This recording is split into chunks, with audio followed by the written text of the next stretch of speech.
बेटियां बेटियां कहने के बाद ही हमारे चेहरे पे एक मुस्कुराहट आ जाती है। बेटियां हमारे घर की लाज होती है, अपना प्यार, माँ बाप की सबकी चहेती, वही हमारी बेटी होती है। लेकिन ये आजकल हम कह रहे हैं बेटियां हमारे घर की खूबसूरती, घर की लाज, घर का अभिमान, स्वाभिमान। लेकिन इन्हीं बेटियों को पीढ़ी दर पीढ़ी युगों से प्रताड़ित किया गया। पुरातन तत्व में शायद जितना मैंने पढ़ा है, औरतों को बहुत ज्यादा अहमियत दी गई है। मैं हमेशा लड़कियों को और लड़कों को बराबरी में तोलती नहीं हूँ। लड़के अपनी जगह सही है, लड़कियां अपनी जगह सही है, जो हमारे पुरातन तत्वों ने अपनाया था। लेकिन बीच में ऐसा कुछ युग हो गया कि जहाँ पे औरतों के ऊपर बहुत सारे अत्याचार हुए, जिसकी वजह से औरतों को घूंघट में डाला गया, लोगों से छुपाया गया, उनके ऊपर बहुत अत्याचार अलग अलग तरह से हुए, अपने देश से, अपने घर से, बाहर की दुनिया से। लड़कियों की इज्जत यानी खिलवाड़ हो गया। पुराने जमाने में हो या आज के जमाने में हो, तो मर्दों की ये फीलिंग, ये एटीट्यूड आ गया। औरतें नहीं, खिलौना हो गई। किसी के साथ झगड़ा है, किसी देश के साथ झगड़ा है, किसी कम्युनिटी के साथ झगड़ा है, विरोधी बेटियों को बर्बाद कर देंगे, उनकी बेटियों को किडनैप करके लेके जाएंगे। ये पहले के जमाने में भी था और आज भी है। इतनी टेक्नोलॉजी बढ़ गई, लेकिन औरतों के ऊपर के अत्याचार कम नहीं हुए। क्यों? क्या है ऐसा? क्यों सिर्फ औरतें? क्यों ऐसा हुआ? क्यों ऐसा हो रहा है? अगर बेटियों की हम इज्जत नहीं करेंगे, औरतों की मर्द इज्जत नहीं करेंगे, तो और कौन करेगा? आपके घर के औरतों की इज्जत करोगे, दूसरों के औरतों की नहीं। आप अपनी विरोधी को नीचा दिखाने के लिए उनके औरतों के साथ खिलवाड़ करते हो, उनकी इज्जत के साथ खिलवाड़ करते हो। क्यों? आपकी दुश्मनी अलग, उसका औरतों से क्या लेना देना, लेकिन आप ये करते हो क्योंकि आपको अच्छी तरह से पता है औरतों की इज्जत यानी उस घर की इज्जत। एक मर्द ही उस औरत की इज्जत के साथ खेलेगा तो और क्या होगा? ये बहुत बड़ा टॉपिक है। कुछ चीजें हम यहाँ पे डिस्कस करेंगे। ये पीढ़ी दर पीढ़ी होता गया। किसी भी देश ने दूसरे देश पे, किसी भी राजा ने दूसरे राजा पे आक्रमण किया, अगर वो जीत गया तो जाते वक्त वहां की औरतों को खराब करके लेके जाएगा, औरतों का किडनैप करके लेके जाएगा। उनकी संपत्ति के साथ साथ संपत्ति और औरतें सेम है।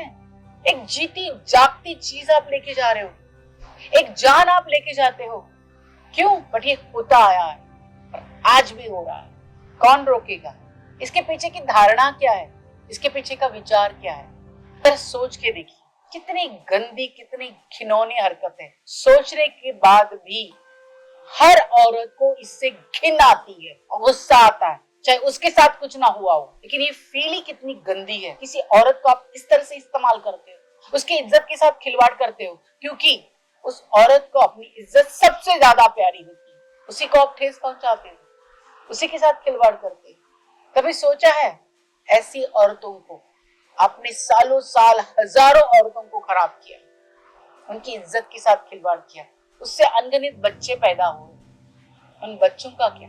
उन नफरत के साथ पैदा हुआ वो बच्चा किस तरह का होगा? हम कहते हैं ना, प्रेगनेंसी में औरत के साथ बहुत अच्छा व्यवहार होना चाहिए, उसका मन अंदर बाहर से सुखी होना चाहिए, सुख से भरना चाहिए, कि सेहत बहुत अच्छी होनी चाहिए, उसका खान पान का ध्यान रखना चाहिए, उसके मन का ध्यान रखना चाहिए।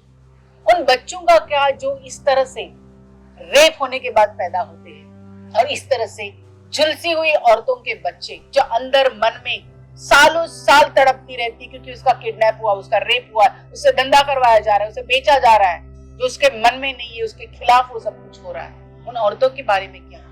उनको क्या लगता होगा? ऐसे बच्चे आगे आगे आगे आगे हमारी जनरेशन में आगे कैसी नफरत पैदा कर रहे हैं, हम कितने घिनौनी हरकत कर रहे हैं। और हम कहते हैं प्रेग्नेंट औरतों के साथ अच्छा व्यवहार होना चाहिए। उन औरतों का क्या जो प्रेग्नेंट है, इस तरह से की गई है या जबरदस्ती से? औरतों के साथ ही ऐसा क्यों?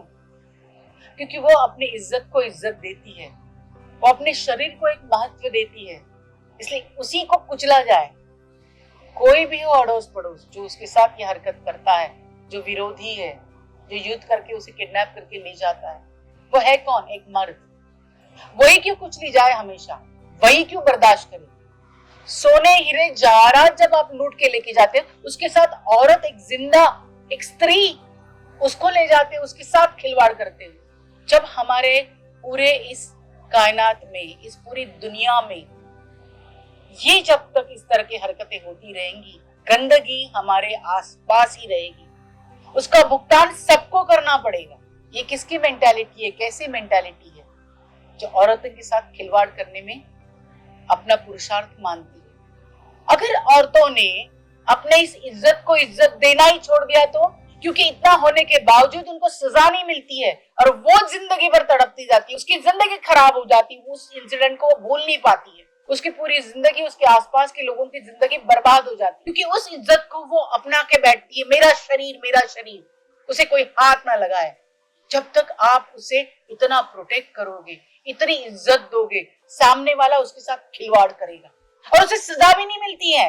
इतनी बार कितने सारे कॉम्प्रोमाइज करने पड़ते, पता होने के बावजूद भी उस औरत को, उस आदमी का सामना करना पड़ता है, कोई सजा नहीं है। और वो मर्द, वो पुरुष अपने आप को बहुत बड़ा समझता है, उसको उसके हिसाब से चिढ़ाता रहता है, करता रहता है, फिर भी उस लड़की को, उस औरत को सब कुछ बर्दाश्त करना पड़ता है, क्योंकि समाज में रहना है। समाज के कुछ नीति नियम है, वो अमीर है या बड़ा है, गुंडा मवाली है, दूसरे देश का आदमी है, उसको चुप बैठना पड़ता है। लेकिन वो अपने मन को कचोटती रहती है हमेशा। वो कभी जिंदगी में दिन रात मरते दम तक वो इंसिडेंट भूल नहीं सकती है, और अगर वो उस दलदल में फंस गई है तो भी नहीं भूल सकती है, वो अपने जिंदगी को कोसती रहेगी। तो इस दुनिया में जब तक औरतों के साथ इस तरह का खिलवाड़ होता रहेगा, पूरी दुनिया उसके लिए जिम्मेदार है, सब लोग इसका भुगतान भुगतेंगे। ये खिलवाड़ बंद होना चाहिए। कर तो नहीं सकते हम, कैसे करें? औरतों को खिलौना जो बना के रखा है, ये खिलौना अब बंद होना चाहिए। या तो औरतों ने अपनी इज्जत को इज्जत देना बंद करना चाहिए, या मर्दों ने सचमुच औरतों की इज्जत करनी चाहिए। आपकी दुश्मनी अपनी जगह, आप अपने हिसाब से लड़िए, उसमें औरत को बीच में मत लाइए। मैक्सिमम किडनैपिंग, रेप इस तरह से होते हैं, ये नहीं होना चाहिए। औरतों के साथ का खिलवाड़ अब बंद होना चाहिए। आपके पास कुछ सुझाव है इस घिनौनी हरकत को बंद करने का तो बताइए। आइए हमारे चैनल में सोचते हम किस तरह से इस घिनौनी हरकतों को बंद करें। चलिए जुड़िए स्वयं सेल्फ सर्च